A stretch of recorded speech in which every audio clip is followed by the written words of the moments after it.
The morning of my grandfather's funeral, I wore the black dress I bought on sale 2 years earlier and told myself I was holding it together. I was not holding it together, but I was good at pretending. I'd been good at it my whole life. My grandfather, everyone called him Pop, passed away on a Tuesday in late October. He was 81 and he went quietly, which is the kindest thing I can say about death. He'd been in declining health for 2 years, so there was time to prepare, time to say what needed saying, time to sit beside him in his recliner and watch old westerns he'd already seen 100 times and not talk about anything in particular. I was with him the afternoon before he passed. My brother was not. That matters. I didn't know yet how much it would matter, but it does. So, I'm telling you now. My name is Jenna. I'm 29. I work as a compliance analyst at a mid-sized insurance firm in Charlotte. I am, by most measures, the responsible one. I have a 401k. I track my spending in a spreadsheet. I have an emergency fund. I know what APY stands for. At the time of Pop's funeral, I also had $61,400 in a savings account I'd been building for 4 years. Every birthday check, every tax refund, every month I chose groceries over new clothes. That money was my down payment. I'd been pre-approved. I'd already toured 7 houses and was close, embarrassingly close, to putting in an offer on a pale yellow colonial with a screened-in porch in a quiet neighborhood 12 minutes from work. I want you to understand what that number meant to me. $61,400 was not just money. It was the version of my life I'd been working toward since I was 22 and sharing a studio apartment with 2 other people and eating cereal for dinner. My brother Colton is 34. He's the kind of person who always has a plan and never follows through on any of them. He's been between jobs more times than I can count. He's charming in the way that only people who've never had to work very hard for anything are charming. Effortlessly, reflexively, like breathing. He was also, as of 3 months before Pop died, the holder of Pop's financial power of attorney. I didn't know that part until after. That matters too. Pop had 2 accounts at Hargrove Community Bank, a checking account he used for bills and a savings account he built over 40 years of working at a paper mill. The savings account had just over $38,000 in it when he passed. The checking had maybe $4,000. He'd told me once, sitting in that recliner during a commercial break, that he wanted the money split between me and Colton when he was gone. Not in a will, just a conversation. The kind of thing you say in trust will be honored because you spent 81 years believing the people you love are fundamentally decent. I didn't know about the POA. I didn't know Colton had visited Pop 3 weeks before he died, alone, on a Wednesday afternoon when I was at work. I didn't know any of that until I was standing in the church parking lot after the burial, watching my aunts load food into cars, and my Aunt Rosalie pulled me aside and said, "I need to ask you something, and I need you to not react in front of everyone." She asked me if I knew about the bank. I didn't know what she was talking about. She told me she'd been with Pop at the bank in September, that Colton had come too, that there had been a conversation about the POA, about making things easier, about when the time comes, that Pop had signed something. He was tired that day, Rosalie said. He didn't always understand what people were saying to him at the end. You know that. I knew that. I drove home from the funeral and sat in my car in the parking garage for a long time. Not crying, just sitting, the way you do when you're trying to decide if something is real. I called the bank the next morning. I introduced myself, gave them Pop's name, explained that he'd passed, that I was his granddaughter. The woman on the phone was kind but careful. She told me the savings account had been closed in September. She told me the funds had been transferred out. She told me she couldn't give me further information without documentation. I thanked her and hung up. Then I sat very still on my kitchen floor for approximately 4 minutes. $38,000. Gone before he even died. I didn't call Colton that day. I knew if I called him while I felt the way I was feeling, I would say something I couldn't take back. Instead, I called my friend Waverly, who is a paralegal and who does not sugarcoat things, and I told her everything I just told you. When I was done, she was quiet for a second, and then she said, "Jenna, that's financial elder abuse." I said I didn't want to use that phrase. She said, "I know, but that's what it is. There's a thing that happens when someone in your family does something wrong. A kind of internal negotiation. You start building the case for them before you've even finished processing what they did. Maybe Pop understood what he was signing. Maybe Colton had a reason.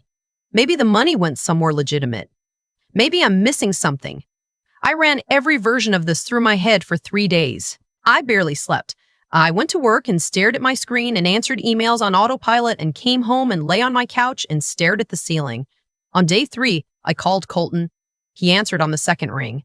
I told him I'd spoken to the bank. I kept my voice flat. I'd practiced keeping it flat. He didn't pause. He didn't stumble. He just said, "Pop asked me to handle it, Jenna." I said, "Handle what?" He said, "His estate." He didn't want everything tied up in probate. He wanted it taken care of while he was still here to direct it. I said, "So where is it?" Another pause. Then it covered some things. Medical bills. The facility co-pays. I've got records. I said, "Send them to me." He said he would. He didn't. I waited 2 weeks. I followed up twice. The second time, he sent me a PDF with 3 pages of receipts totaling just over $9,000. When I asked about the remaining $29,000, he told me that covered his time. I'm going to say that again. He told me the remaining $29,000 covered his time. His time. For being the person who handled things. For being the one who showed up, he said. For the phone calls and the arrangements and the stress of it all. I sat with that for a minute, and then I asked him, calmly, who exactly had been sitting with Pop every Sunday for the past 2 years? Who had driven him to his cardiology appointments? Who had organized his medications? Who would call the hospice intake coordinator and stayed on hold for 40 minutes to get his care sorted? He said, "You always have to make everything about you." I said, "I'm going to talk to a lawyer." He said, "Go ahead. You'll waste more than $29,000 in attorney fees, and you'll destroy this family in the process." And then he hung up. I want to be honest with you about what happened next, because I think people expect a certain kind of story here, the kind where the hero immediately does the right thing, where the path is clear. It wasn't clear.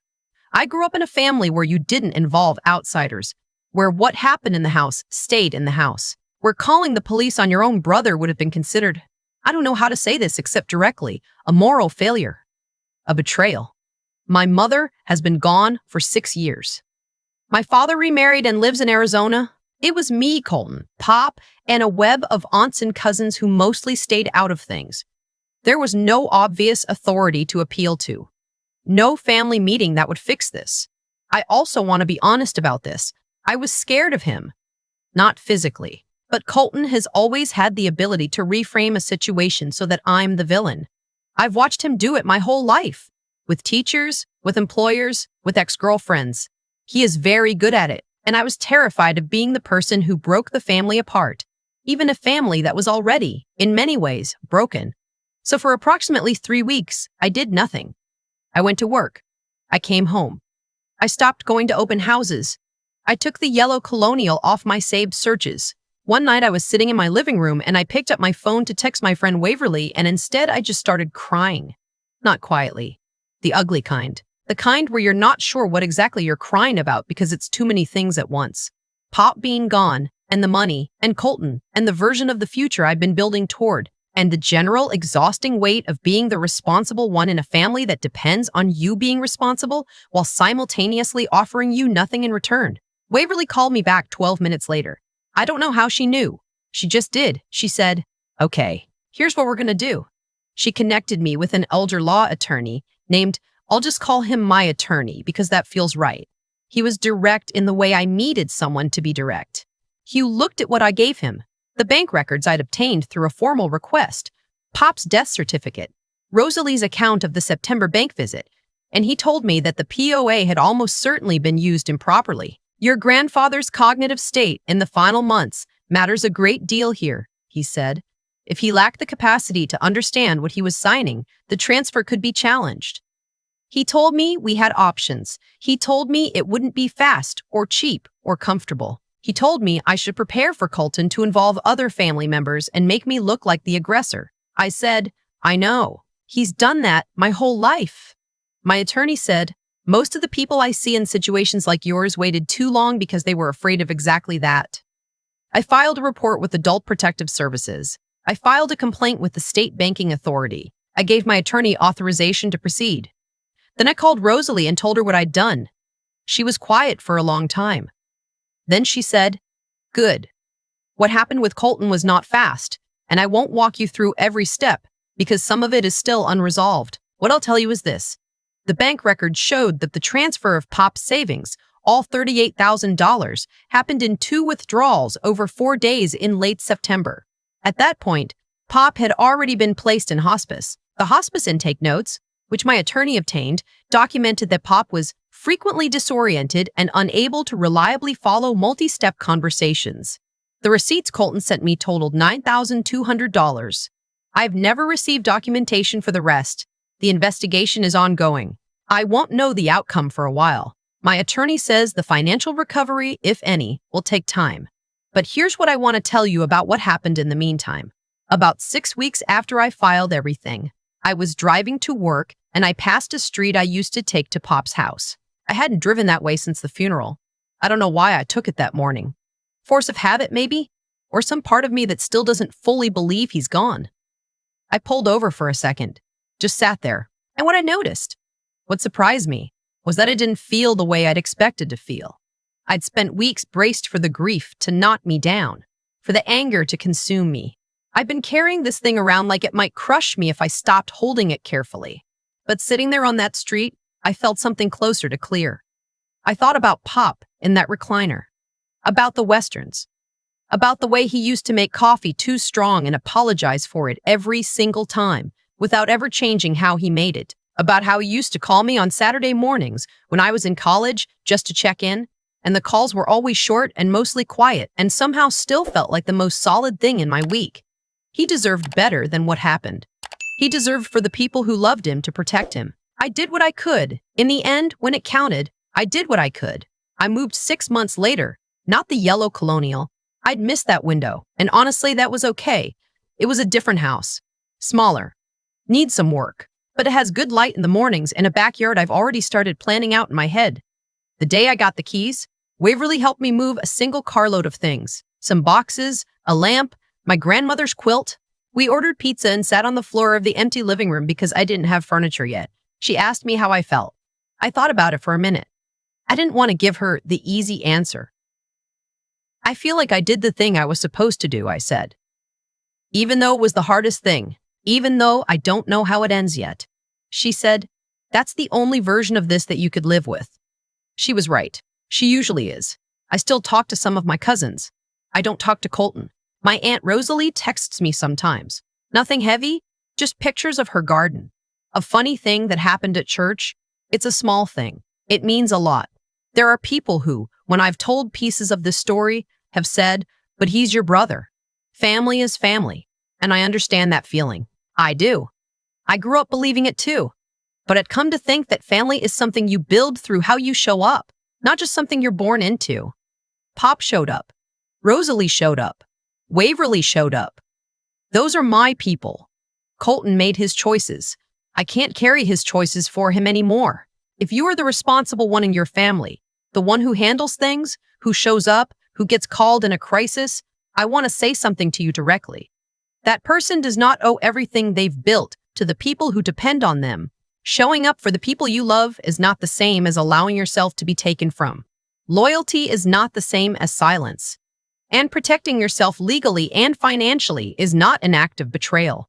It is an act of self-respect. I wish someone had told me sooner that I was allowed to report what was done to my grandfather without it meaning I didn't love my family. I wish someone had told me that the discomfort of doing the right thing doesn't mean the right thing is wrong. If you are in something like this, if someone in your family has access to an account, to a parent's finances, to a grandparent's trust, pay attention. Ask questions. Get documentation. And if something doesn't feel right, don't wait 3 weeks in silence on your couch. You don't have to blow up your family to protect what's yours and to protect the people you love. You just have to be willing to be the person who says, this is not okay, and I will not pretend otherwise. My house has a screened-in porch. It wasn't the one I'd imagined, but it faces west, and in the evenings when the light comes through the trees at that particular angle, it's the kind of quiet that feels like it belongs to you. I drink my coffee out there most mornings. Too strong, always. I never change how I make it. I think Pop would have liked that. I've thought a lot about the word handled. Colton used it like a shield, Like the act of being present, of showing up once on one Wednesday afternoon while Pop was too tired to track the conversation, was worth $29,000 and a clear conscience. Like handling something and caring for something are the same thing. They're not. I was the one who drove Pop to his cardiology appointments. I was the one who stayed on hold with the hospice intake coordinator.